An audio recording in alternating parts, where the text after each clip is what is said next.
नमस्कार दोस्तों, BSc part first की ऑर्गेनिक केमिस्ट्री में हम पढ़ रहे हैं स्टीरियो केमिस्ट्री। और स्टीरियो केमिस्ट्री में आज जो टॉपिक अपन पढ़ेंगे वो conformational analysis of ethane and butane. तो सबसे पहले देखते हैं कन्फर्मेशनल एनालिसिस क्या होता है। तो कन्फर्मेशनल एनालिसिस का मतलब होता है कि हमारे पास किसी स्पीसीज के यदि भिन्न भिन्न कन्फर्मेशंस हैं। कन्फर्मेशंस का मतलब एक ही स्पीशीज के ऐसे 3D अरेंजमेंट्स जो बिना बंद के तोड़े एक दूसरे में कन्वर्ट होते रहते हैं वो कन्फर्मेशंस कहलाते हैं। तो एक स्पीशीज के विभिन्न कन्फर्मेशंस यानी भिन्न भिन्न 3D स्ट्रक्चर्स जो बिना बंद के तोड़े एक दूसरे में इंटर कन्वर्ट होती हैं, उन स्पीशीज में एनर्जेटिकली आपस में क्या रिलेशन होता है, यानी कौन सी स्पीशीज का एनर्जी का मान ज्यादा आएगा, किस स्पीशीज का एनर्जी का मान कम आएगा, यानी कौन सी स्पीशीज ज्यादा स्थायी है, कौन सी कम स्थायी है और कुछ मीडियम स्थायी है। तो ये स्टडी जो करते हैं वो किस में करते हैं? कन्फर्मेशनल एनालिसिस में करते हैं। कन्फर्मेशनल एनालिसिस में हमारे सिलेबस में 3 स्पीशीज हैं, ईथेन, ब्यूटेन और साइक्लोहेक्सेन। आज के वीडियो में अपन ईथेन और ब्यूटेन के बारे में चर्चा करेंगे। तो सबसे पहले ईथेन का नंबर लेते हैं। तो देखिए ईथेन के कन्फर्मेशन देखते हैं। ये हमारे पास ईथेन का बॉल एंड स्टिक मॉडल है। इसमें ईथेन के ये दोनों कार्बन परमाणु हैं। प्रत्येक कार्बन पे 3 H जुड़े होते हैं। ये 3 H यहां जुड़े हुए हैं, इसमें भी ये 3 H जुड़े हुए हैं। ये जो कार्बन कार्बन सिंगल बॉन्ड है ये फ्रीली रोटेट हो सकता है, ये किसी भी प्रकार से घूम सकता है, ये इस प्रकार से रोटेट हो सकता है। तो मान लीजिए ये हमारे पास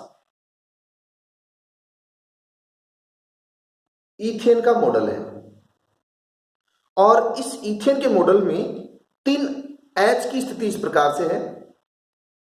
इस वाले कार्बन के 3 H की स्थिति ऐसी है।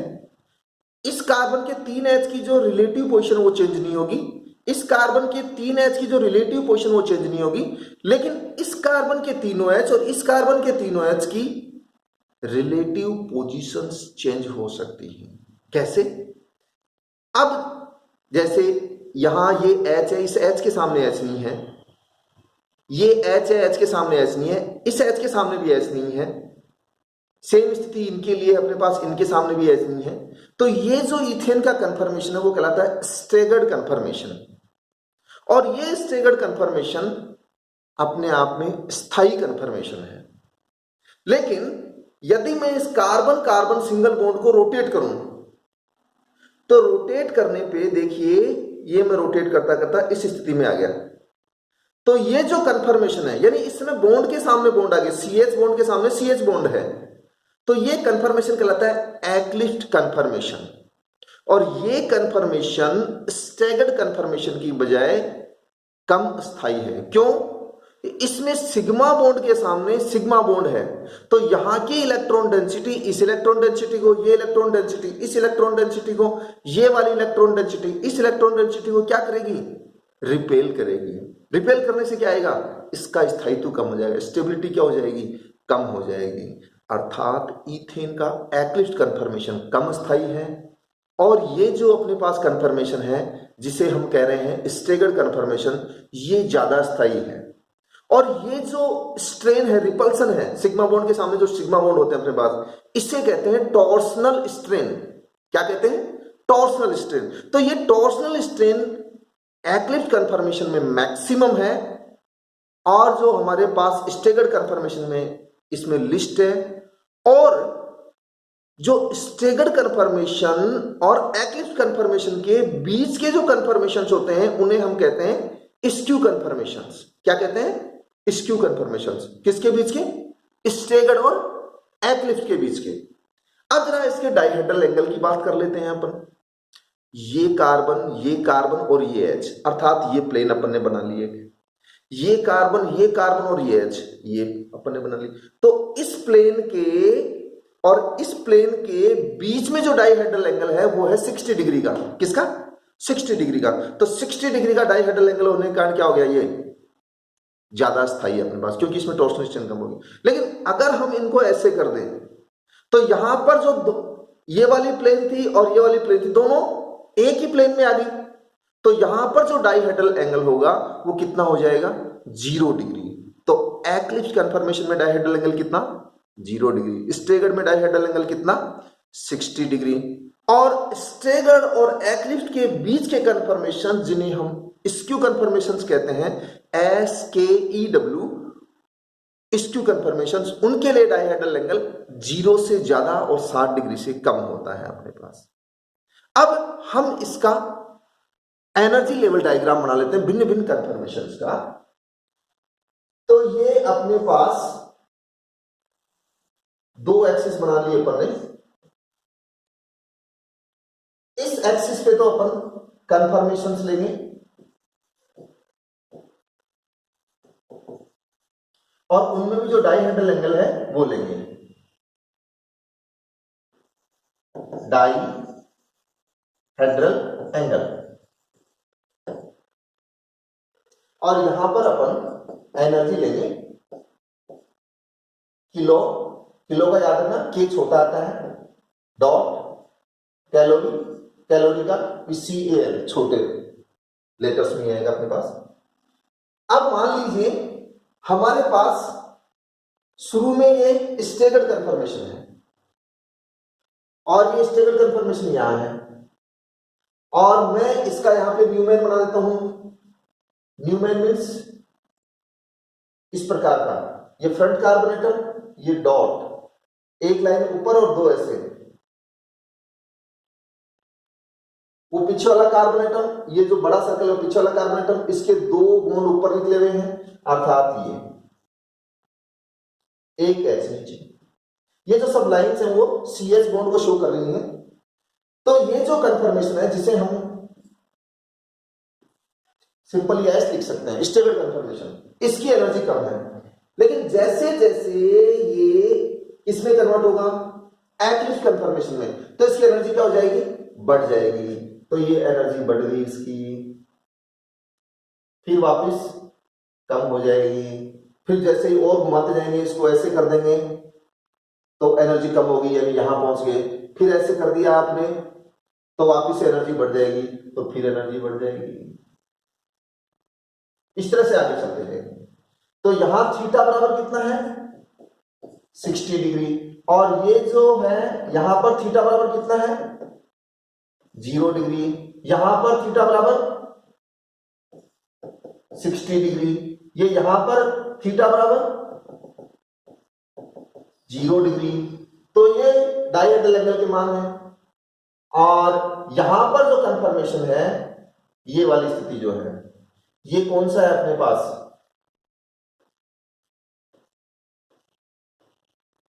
एक्लिप्स कन्फर्मेशन है। तो एक्लिप्स को मान लीजिए सिंपली आपने E लिख दिया। तो ये एक्लिप्स कन्फर्मेशन, ठीक ऐसी स्थिति यहां पे आएगी, ये भी एक्लिप्स कन्फर्मेशन। और ये जो दोनों के बीच का एनर्जी गैप है, ये अप्रोक्सीमेटली 2.1 किलो कैलोरी पर मोल होता है। यानी जो स्टेगर्ड कन्फर्मेशन है वो एक्लिप्स कन्फर्मेशन की बजाय 2.1 किलो कैलोरी पर मोल क्या होता है, स्टेगर्ड वाला ज्यादा स्थायी होता है। या ये ऐसे कह सकते हैं कि एक्लिप्स की एनर्जी स्टेगर्ड की बजाय 2.1 किलो कैलोरी पर मोल ज्यादा होती है अपने पास। तो स्थायी कौन सा हुआ, स्टेगर्ड कन्फर्मेशन। स्टेबिलिटी की बात कर रहा हूं मैं। फिर उसके बाद में एक्लिप्स कन्फर्मेशन। लेकिन इस एक्लिप्स से ज्यादा कौन से आ जाएंगे, जो हमारे पास होंगे skew conformations, SKEW, skew conformations. तो स्टेगर्ड सबसे ज्यादा स्थायी, फिर कम स्थायी स्क्यू, और उसके बाद में एक्लिप्स कन्फर्मेशन अपने पास। तो याद रखना ईथेन के 3 कन्फर्मेशंस, स्टेगर्ड, एक्लिप्स और स्क्यू, ये 3 ही कन्फर्मेशन होते हैं अपने पास। और इनका स्थायित्व मैंने बता दिया। इसमें डाइहेड्रल एंगल 60 डिग्री का, इसमें 0 डिग्री का, और इसमें 0 और 60 के बीच का। और ये इसका एनर्जी लेवल डायग्राम आप बना सकते हैं। ये इधर एनर्जी है और ये इधर डाइहेड्रल एंगल है। तो डाइहेड्रल एंगल जैसे 0 होता है तो एनर्जी मैक्सिमम होती है, और जैसे 60 डिग्री होता है तो एनर्जी क्या होती है, इसके कंफर्मेशन की मिनिमम होती है। तो ये कंफर्मेशनल एनालिसिस था अपने पास ईथेन का। अब अपन कंफर्मेशनल एनालिसिस पढ़ेंगे ब्यूटेन का। कंफर्मेशनल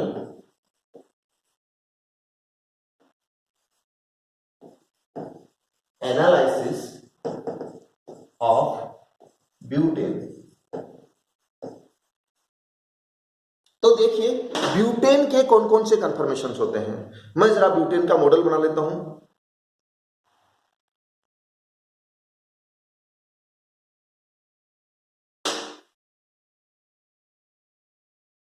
ये लीजिए, ये ब्यूटेन में 4 कार्बन एटम है, 1 2 3 4, और ये कार्बन एटम के साथ साथ 3 H भी हैं, अर्थात ये मेथिल समूह भी है, ये मेथिल समूह है, और ये बीच में CH2 है। CH2 में ये C और ये इसके 2 H, ये C और ये 2 H, और ये मेथिल जुड़ा हुआ है ये अपने पास। अगर हमारे पास ब्यूटेन का ये कंफर्मेशन है जिसमें मेथिल के सामने मेथिल है, H के सामने H है, इधर भी H के सामने H है, यानी समान समूहों के सामने है, एक तरह से मेथिल मेथिल के सामने H, H के सामने H, H के सामने, तो यहां पर टॉर्सनल स्ट्रेन मैक्सिमम है। क्यों? सिग्मा बॉन्ड के सामने सिग्मा बॉन्ड आ गया, इधर भी सिग्मा बॉन्ड के सामने सिग्मा बॉन्ड आ गया, ये भी सिग्मा बॉन्ड के सामने सिग्मा बॉन्ड आ गया, तो यहां पर टॉर्सनल स्ट्रेन अधिकतम हो गई अपने पास। दूसरी बात, ये जो मेथिल समूह है इसके भी 3 S निकलेंगे, यहां पर इसके भी 3 S निकलेंगे। तो ये जो मेथिल समूह है जिसका साइज मान लीजिए ये है, इस मेथिल समूह का ये है, तो ये दोनों एक दूसरे के लिए क्या क्रिएट करेंगे? त्रिविमीय बाधा, स्टेरिक हिंड्रेंस। तो एक तो स्टेरिक हिंड्रेंस की बीमारी होगी इसको, दूसरा टॉर्सनल स्ट्रेन की बीमारी होगी, यानी इसको 2 तरह की बीमारी होगी, टॉर्सनल स्ट्रेन और स्टेरिक हिंड्रेंस। इस कारण से ये वाला जो कंफर्मेशन है वो सबसे ज्यादा अस्थायी कंफर्मेशन होता है, किसका? ब्यूटेन का, और इसे कहते हैं फुल्ली एक्लिप्स्ड कंफर्मेशन। क्या कहते हैं? फुल्ली एक्लिप्स्ड कंफर्मेशन, सबसे कम स्थायी है ये। चलिए थोड़ा आगे चलते हैं। अब हम इसको रोटेट कर देते हैं इस तरीके से, यानी हमने जो डाइहेड्रल एंगल था वो पहले 0 डिग्री था, उस 0 डिग्री को आगे ले जाकर के कहां कर दिया अपन ने? 60 डिग्री पे। दोनों मेथिल समूह पास पास में है। यह जो कंफर्मेशन कहलाता है गोस कंफर्मेशन। पहला कौन सा था? ए वाला, फुल्ली एक्लिप्स्ड। अब अपन बी बना देते हैं, GAUCH, गोस कंफर्मेशन। इस गोस कंफर्मेशन में देखिए कि सिग्मा बॉन्ड के सामने सिग्मा बॉन्ड नहीं है। जैसे ये सिग्मा बॉन्ड है, इसके सामने सिग्मा बॉन्ड नहीं है, इस सिग्मा बॉन्ड के सामने इधर सिग्मा बॉन्ड नहीं है, यहां भी नहीं है। यानी सिग्मा बॉन्ड के सामने जब सिग्मा बॉन्ड नहीं है तो टॉर्सनल स्ट्रेन से इसको क्या मिल गई? रिलीफ मिल गई। और मेथिल समूह थोड़े से दूर हो गए, लेकिन है तो यहीं पास पास में थोड़े से, तो थोड़ी सी इसमें क्या है? स्टेरिक हिंड्रेंस है। इस कारण से इसका स्थायित्व थोड़ा सा कम है, इसको बोलते हैं गॉस कंफर्मेशन। लेकिन इसके टॉर्सनल स्ट्रेन नहीं है और स्टेरिक हिंड्रेंस भी काफी कम है। अब अपन बात करते हैं अगले कंफर्मेशन की। ये ले लीजिए आप, इस बार मेथिल के सामने H, इधर भी मेथिल के सामने H, ये सिग्मा बॉन्ड के सामने सिग्मा बॉन्ड है ही तीनों, तो थोड़ी सी स्टेरिक हिंड्रेंस क्रिएट हो गई, प्लस टॉर्सनल स्ट्रेन तो मैक्सिमम है ही है। इस कंफर्मेशन को बोलते हैं अपन पार्टली एक्लिप्स्ड। क्या बोलते हैं? Partly eclipsed confirmation. और ये कम स्थायी है, काफी कम स्थायी। क्यों है? क्योंकि इसके टॉर्सनल स्ट्रेन भी है और थोड़ी सी मेथिल समूह का साइज बड़ा है। एच का साइज तो खैर थोड़ा छोटा है, लेकिन फिर भी थोड़ी स्टेरिक हिंड्रेंस क्रिएट कर देगा, तो थोड़ी सी स्टेरिक हिंड्रेंस भी है, इसलिए इसका स्थायित्व क्या हो गया? थोड़ा इसकी बजाय भी कम हो गया, पार्टली एक्लिप्स्ड। अब जरा मैं इसको और रोटेट करता हूं, तो ये लीजिए, और इस स्थिति में न तो इसके टॉर्सनल स्ट्रेन है, सिग्मा बॉन्ड के सामने सिग्मा बॉन्ड नहीं है, देखिए सिग्मा बॉन्ड के सामने सिग्मा बॉन्ड नहीं है, इसका मतलब इसमें क्या नहीं है, टॉर्सनल स्ट्रेन नहीं है, और मेथिल समूह भी एक दूसरे से मैक्सिमम दूरी पे हैं, तो इसका स्थायित्व सबसे ज्यादा है, जिसको बोलते हैं एंटी स्ट्रेगर्ड कन्फर्मेशन, एंटी स्ट्रेगर्ड कन्फर्मेशन, सबके वर्ड जोड़ लेना ये वाला। तो सबसे ज्यादा स्थायी एंटी स्ट्रेगर्ड, फिर उसके बाद नंबर आता है गोस का, क्योंकि गोस में क्या है अपने पास, ये वाली स्थिति है, थोड़ा सा क्या है स्टेरिक हिंड्रेंस है। फिर नंबर आता है अपने पास पार्टली एक्लिप्स का, इसमें टॉर्सनल स्ट्रेन है प्लस थोड़ी सी स्टेरिक हिंड्रेंस है, इसमें बिल्कुल फुल स्टेरिक हिंड्रेंस है, दोनों मेथिल समूह एक दूसरे के सामने हैं और टॉर्सनल स्ट्रेन है अपने पास। तो ये चार कन्फर्मेशन है, मैं जरा इनके न्यूमैन प्रोजेक्शंस बना देता हूं। सबसे पहले मैं बना देता हूं आपके लिए, जो सिंपल वाला है वो लीजिए आप, ये वाला, ये है एंटी स्ट्रेगर्ड। तो एंटी स्ट्रेगर्ड कन्फर्मेशन में ये हमारे पास सर्कल, इसमें 2 H ऊपर और एक मेथिल नीचे, मैं मेथिल को Me से शो कर देता हूं, बाकी ये CH बॉन्ड्स हैं, इसमें ये मेथिल ऊपर और ये 2 H यहां, तो ये कौन सा हो गया अपने पास, D। फिर आइए यहां पर,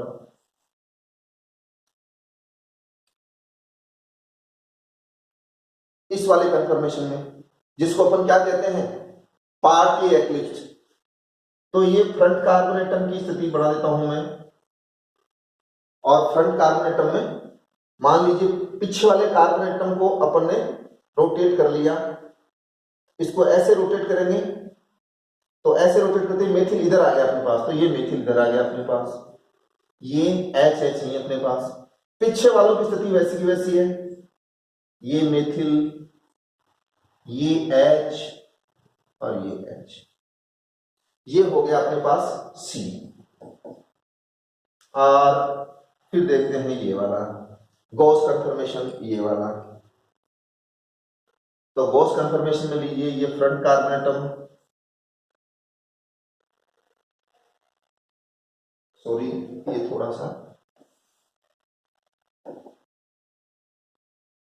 ये सर्कल, ये फ्रंट कार्बन एटम में Y बना देता हूं मैं इस प्रकार से, ये आपका मेथिल है, ये H है, ये H है, और ये पीछे में मेथिल है, ये H है और ये भी H है, और ये वाला जो कन्फर्मेशन है ये B वाला हो गया अपने पास। अब हमारे पास A रह गया फुल्ली एक्लिप्स्ड, ये बना दिया, और फुल्ली एक्लिप्स्ड में ये ले लीजिए आप, ये वाली स्थिति, तो मेथिल ऊपर 2 H साइड में, तो ये मेथिल, पीछे भी मेथिल ऊपर है तो ये मेथिल, बाकी ये H बना दिए, तो ये हो गया A वाला। तो हमने इस ब्यूटेन के 4 कन्फर्मेशन बनाए हैं, फुल्ली एक्लिप्स्ड, गॉस, पार्टली एक्लिप्स्ड और एंटी स्ट्रेगर्ड। अब इन चारों की एनर्जी का हमें पता है कि सबसे ज्यादा स्थायी कौन सा है, तो सबसे ज्यादा स्थायी जो है वो हमारे पास है D वाला, तो यहां पर मैं बना देता हूं स्टेबिलिटी ऑर्डर,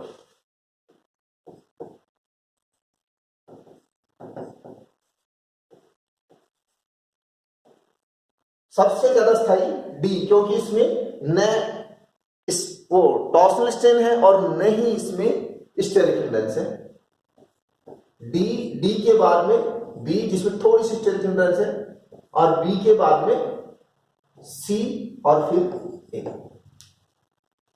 अब हम इसका एनर्जी लेवल डायग्राम बनाते हैं।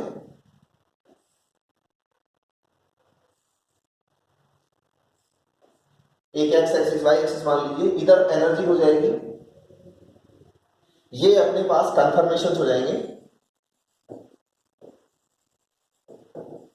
या एंगल ऑफ रोटेशन का मान भी लिख सकते हो यहां पर, कितने डिग्री से आप रोटेट कर रहे हो, तो रोटेशन एंगल। तो सबसे ज्यादा स्थायी और एक अस्थायी की बात कर लेते हैं। देखिए कौन सा कंफर्मेशन कहां पे आएगा। मान लीजिए ये सबसे ज्यादा स्थायी है, जिसकी एनर्जी क्या मान लें अपन, 0। तो सबसे ज्यादा स्थायी है वो तो अपने पास था डी, तो ये तो अपने पास डी है ये, और इस डी को अब अपन थोड़ा सा रोटेट कर देंगे। थोड़ा सा रोटेट करते ही ये अपने पास सी में कन्वर्ट हो जाएगा। सी का मतलब अपने पास पार्टली एक्लिप्स्ड, तो मान लीजिए ये यहां से चल के यहां पहुंच गया। फिर थोड़ा सा और रोटेट कर देंगे तो ये गोस में कन्वर्ट हो जाएगा, तो ये गोस में कन्वर्ट हो गया मान लीजिए। फिर थोड़ा और रोटेट करेंगे तो ये फुल्ली एक्लिप्स्ड में कन्वर्ट हो जाएगा। तो देखिए ये डी वाला कंफर्मेशन है, यहां पर ये अपने पास पार्टली एक्लिप्स अर्थात सी वाला कंफर्मेशन है।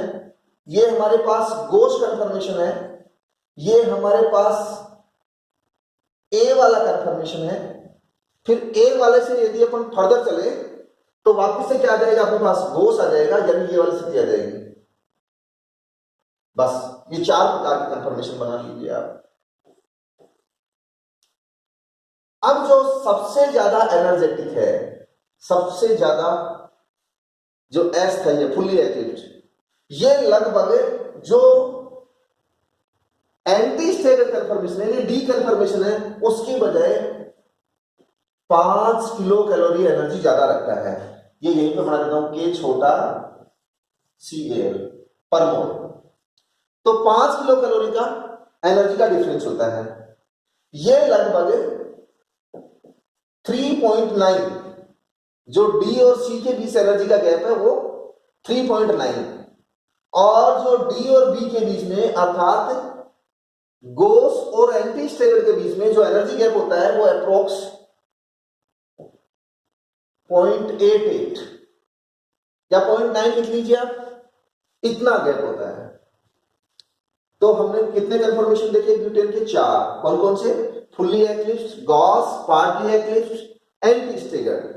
और इन चारों कंफर्मेशंस में जो एनर्जी का ऑर्डर है वो मैंने लिख दिया है, स्टेबिलिटी का ऑर्डर, इसका जस्ट उल्टा क्या हो जाएगा, एनर्जी का ऑर्डर। और ये इसका कंफर्मेशनल एनालिसिस, यानी किसकी एनर्जी ज्यादा है और किसकी एनर्जी कम है।